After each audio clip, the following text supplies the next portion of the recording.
Hi friends, AS മീഡിയയുടെ പുതിയൊരു latest informative education വീഡിയോയിലേക്ക് സ്വാഗതം ചെയ്യുകയാണ്. കേരള സർവകലാശാല FIUGP ഡിഗ്രി അഡ്മിഷൻ സ്റ്റാർട്ട് ചെയ്തിരിക്കുകയാണ്. അപ്പോൾ ഓൾറെഡി നമ്മൾ അതിൻ്റെ അപ്ഡേറ്റും എങ്ങനെയാണ് അതിൻ്റെ ആപ്ലിക്കേഷൻ സബ്മിറ്റ് ചെയ്യേണ്ടതെന്നും സ്റ്റെപ്പ് ബൈ സ്റ്റെപ്പ് ആയിട്ടുള്ള എല്ലാ കാര്യങ്ങളും ഡീറ്റെയിൽഡ് ആയിട്ട് തന്നെ നിങ്ങളിലേക്ക് എത്തിച്ചതാണ്. അപ്പം അത് കണ്ടിട്ടില്ലാത്ത വിദ്യാർത്ഥികൾ തീർച്ചയായിട്ടും വീഡിയോ ചാനൽ അവൈലബിൾ ആണ്, അത് നോക്കാം. ആൻഡ് 15-ാം തീയതി വരെ രജിസ്ട്രേഷൻ ഡേറ്റ് നൽകിയിട്ടുണ്ട്. മുമ്പ് ജൂൺ 7 വരെ ആയിരുന്നുവെങ്കിൽ നിലവിൽ അത് 15 വരെ നീട്ടിയിട്ടുണ്ട്.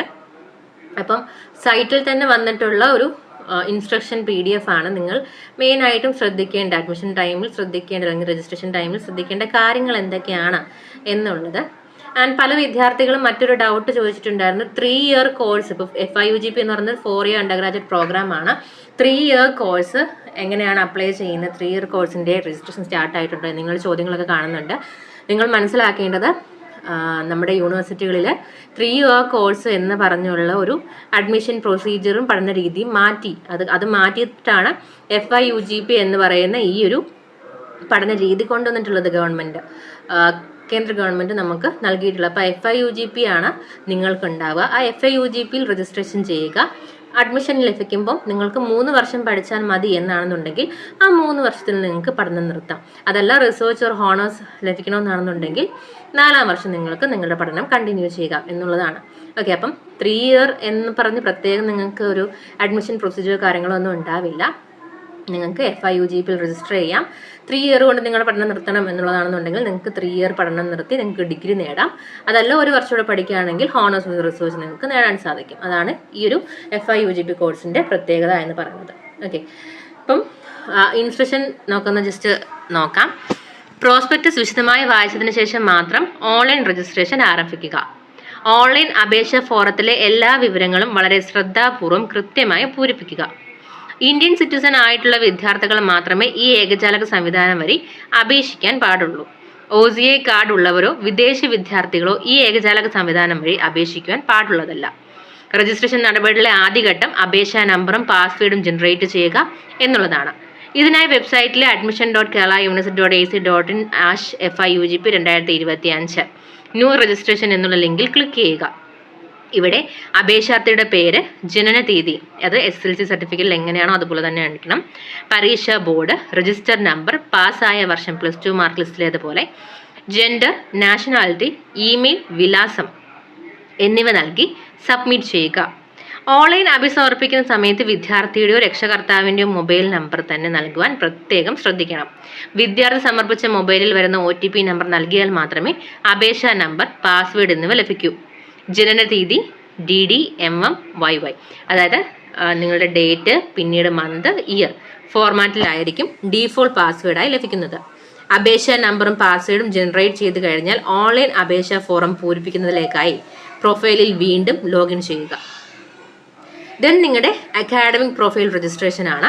+2 പാസ്സായ വർഷം, ബോർഡ്, സ്കീം, രജിസ്റ്റർ നമ്പർ, എത്രാമത്തെ തവണയാണ് +2 പാസ്സായത് എന്നിവ കൃത്യതയോടെ നൽകേണ്ടതാണ്. 1-ൽ കൂടുതൽ ചാൻസുകൾ ഉപയോഗിച്ച് +2 യോഗ്യതാ പരീക്ഷ പാസ്സായവർ നമ്പർ ഓഫ് അപ്പിയറൻസ് എന്ന കോളത്തിൽ കൃത്യമായ വിവരം, അതായത് എത്രാമത്തെ തവണയാണ് പാസ്സായത് എന്നുള്ളത് നൽകണം. യോഗ്യതാ പരീക്ഷ പാസ്സാവാൻ എടുക്കുന്ന ഓരോ അധിക ചാൻസിനും ഇൻഡെക്സ് മാർക്കിൽ നിന്നും 10 മാർക്ക് കുറവ് ചെയ്യുന്നതാണ്. ആയതിനാൽ ഈ വിവരം ശ്രദ്ധാപൂർവം കൃത്യമായിട്ട് നൽകേണ്ടതാണ്. 2024-25 അധ്യയന വർഷത്തിൽ Kerala higher secondary, vocational higher secondary NSQF പരീക്ഷ പാസ്സായവർ രജിസ്റ്റർ നമ്പറും വർഷവും നൽകുമ്പോൾ തന്നെ +2 പരീക്ഷയ്ക്ക് ലഭിച്ച മാർക്കുകൾ പ്രൊഫൈലിൽ അപ്ഡേറ്റ് ആക്കുന്നതാണ്. ആയത് അവരുടെ മാർക്ക് ലിസ്റ്റുമായി താരതമ്യപ്പെടുത്തി ശരിയാണ് എന്ന് ഉറപ്പുവരുത്തേണ്ടതുമാണ്. മറ്റ് വിദ്യാർത്ഥികൾ അവരവർക്ക് ലഭിച്ച മാർക്കുകൾ ശ്രദ്ധാപൂർവ്വം രേഖപ്പെടുത്തുക. മറ്റ് സംസ്ഥാന ബോർഡുകൾ, ഓപ്പൺ സ്കൂൾ വരെ വിജയിച്ച വിദ്യാർത്ഥികൾ പ്രവേശന സമയത്ത് കേരള സർവകലാശാലയിൽ നിന്നുള്ള തുല്യത സർട്ടിഫിക്കറ്റ്, എലിജിബിലിറ്റി സർട്ടിഫിക്കറ്റ് കോളേജിൽ ഹാജരാക്കേണ്ടതാണ്. ആയതിനാൽ ഈ സർട്ടിഫിക്കറ്റ് മുൻകൂട്ടി കരുതി വെക്കേണ്ടതാണ്. ഇനി ഓപ്ഷനുകൾ നൽകൽ. ആദ്യഘട്ടത്തിൽ പരമാവധി 20 ഓപ്ഷനുകൾ വരെ നൽകാൻ സാധിക്കുന്നതാണ്. നൽകുന്ന ഓപ്ഷനുകളിൽ ഏതെങ്കിലും ഒരു കോളേജിൽ അലോട്ട്മെന്റ് ലഭിച്ചു കഴിഞ്ഞാൽ ഈ ഓപ്ഷന് ശേഷമുള്ള ഓരോ ഓപ്ഷനും പിന്നീടുള്ള അലോട്ട്മെന്റുകളിലേക്ക് പരിഗണിക്കുന്നതായിരിക്കില്ല. ആയതിനാൽ ഓപ്ഷനുകൾ നൽകുന്നത് വളരെ ശ്രദ്ധാപൂർവ്വം ചെയ്യേണ്ടതാണ്. ഓപ്ഷനുകൾ മുൻകൂട്ടി ധാരണയുണ്ടാക്കി ലിസ്റ്റ് ചെയ്തു വെച്ച ശേഷം വിദ്യാർത്ഥികൾക്ക് താല്പര്യമുള്ള കോളേജുകളും കോഴ്സുകളും മാത്രം മുൻഗണനാക്രമത്തിൽ നൽകുക. ഇനി രജിസ്ട്രേഷന്റെ ഫീ അടയ്ക്കൽ. രജിസ്ട്രേഷൻ ഫീ ഓൺലൈനായി അടയ്ക്കേണ്ടതാണ്. ഫീസ് വിവരങ്ങൾ പ്രോസ്പെക്ടസിൽ നൽകിയിട്ടുണ്ട്. ഇതിനായി ഇന്റർനെറ്റ് ബാങ്കിംഗ്, UPI, ഡെബിറ്റ് കാർഡുകൾ തുടങ്ങിയവ ഉപയോഗിക്കാവുന്നതാണ്. ഫീസ് അടയ്ക്കുമ്പോൾ ട്രാൻസാക്ഷൻ എറർ എന്തെങ്കിലും ഉണ്ടായി അക്കൗണ്ടിൽ നിന്നും തുക പോയിട്ട് വീണ്ടും ഫീസ് അടയ്ക്കാനുള്ള നിർദ്ദേശം ലഭിക്കുകയാണെന്നുണ്ടെങ്കിൽ സർവകലാശാല അഡ്മിഷൻ ഡിപ്പാർട്ട്മെൻറ്റുമായിട്ട് ഫോൺ മുഖേനയോ ഇമെയിൽ മുഖേനയോ വാട്സപ്പ് മുഖാന്തരമോ നിങ്ങൾക്ക് കോൺടാക്റ്റ് ചെയ്യാവുന്നതാണ്. അതിനുശേഷം മാത്രമായിരിക്കണം നിങ്ങൾ ഓൺലൈൻ പേയ്മെൻറ്റുകൾ പിന്നീട് അടയ്ക്കാനായിട്ട് ശ്രമിക്കേണ്ടത്. മൾട്ടിപ്പിൾ പേയ്മെൻറ്റ് നടന്നാൽ തുക റീഫണ്ട് ലഭിക്കാൻ കാലതാമസം നേരിടുന്നതാണ്. ഇനി ഫോട്ടോ, ഒപ്പ് എന്നിവ അപ്ലോഡ് ചെയ്യുക.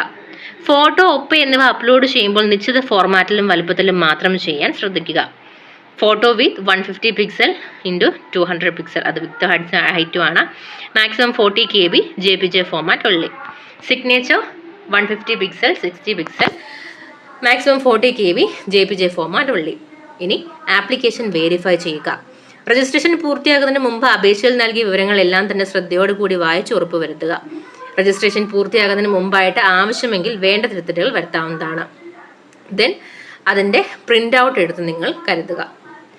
Then profile password. അഡ്മിഷൻ പ്രക്രിയയ്ക്കിടയിൽ അപേക്ഷാർത്ഥിയുടെ അറിവോ സമ്മതമോ കൂടാതെ മറ്റാരെങ്കിലും പ്രൊഫൈൽ വിവരങ്ങൾ മാറ്റം വരുത്താതിരിക്കാൻ വേണ്ടിയിട്ട് പാസ്വേഡിൻ്റെ രഹസ്യ സ്വഭാവം നിലനിർത്താൻ ജാഗ്രത പുലർത്തുക. അഡ്മിഷൻ നടപടികൾ പൂർത്തിയാകുന്നത് വരെ ആപ്ലിക്കേഷൻ നമ്പറും പാസ്വേഡും ആവശ്യമായതിനാൽ ഇവ ഓർത്തിരിക്കേണ്ടതാണ്. അലോട്ട്മെന്റ് പരിശോധിക്കാനും തുടർനടപടികൾക്കും ഇവ ആവശ്യമാണ്. വിദ്യാർത്ഥികൾ അവരുടെ പ്രൊഫൈലിൽ എഡിറ്റ് ഓപ്ഷൻ ഉപയോഗിച്ച് എന്തെങ്കിലും മാറ്റങ്ങൾ വരുത്തുന്നുണ്ട് എന്നുണ്ടെങ്കിൽ ആ മാറ്റങ്ങൾക്ക് ശേഷമുള്ള അപേക്ഷയുടെ ഏറ്റവും പുതിയ പ്രിൻ്റ് ഔട്ട് എടുത്ത് സൂക്ഷിക്കേണ്ടതാണ്. അപേക്ഷയുടെ പ്രിൻ്റ് ഔട്ട് ഒരു ഘട്ടത്തിലും സർവകലാശാലയിലേക്ക് അയക്കേണ്ടതില്ല. എന്നാൽ ആയത് പ്രവേശന സമയത്ത് അതാത് കോളേജുകളിൽ ഹാജരാക്കണം. വിദ്യാഭ്യാസ യോഗ്യത, സംവരണം, ഗ്രേസ് മാർക്കുകൾ മുതലായവ തെളിയിക്കുന്ന സർട്ടിഫിക്കറ്റുകൾ അപേക്ഷിക്കുന്ന സമയം തന്നെ കയ്യിൽ കരുതേണ്ടതാണ്. ഹാജരാക്കേണ്ട സർട്ടിഫിക്കറ്റുകളുടെ വിശദ വിവരങ്ങൾക്ക് പ്രോസ്പെക്ടസ് ഖണ്ഡിക 10 കാണുക. പ്രവേശനം ലഭിച്ചാൽ സർട്ടിഫിക്കറ്റുകൾ ഹാജരാക്കാൻ കൂടുതൽ സമയം യാതൊരു കാരണവശാലും അനുവദിക്കുന്നതല്ല.